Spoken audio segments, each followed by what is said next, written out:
So before we get ready to mount this door, I want to take some measurements and make sure it's going to work. Let's say you have a 32-inch door like me. Your door opening from brick molding to brick molding or trim to trim, whatever you might have, can be a 1/4 inch less or 3/8 more than the actual door measurement. So either 31 3/4 up to 32 3/8. Let's see what we have here. I'll measure right in the middle. And what I have is 32 1/4. So that is in between the parameters. And then I measure down here just to be sure. That is 32 3/8. So that's right at the edge. And then up here, 32 1/4.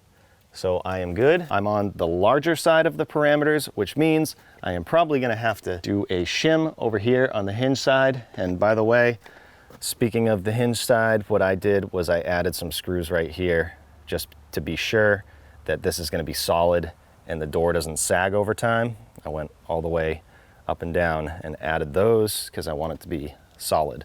So if you're not sure, you might want to just add those, and those are going to be hidden by the frame of the storm door too.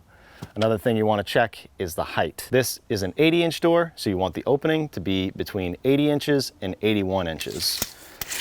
And if I take a look right here, between the brick molding and the bottom threshold, I have 80 5/8. And then I'll check the other side, and that is about the same, 80 5/8.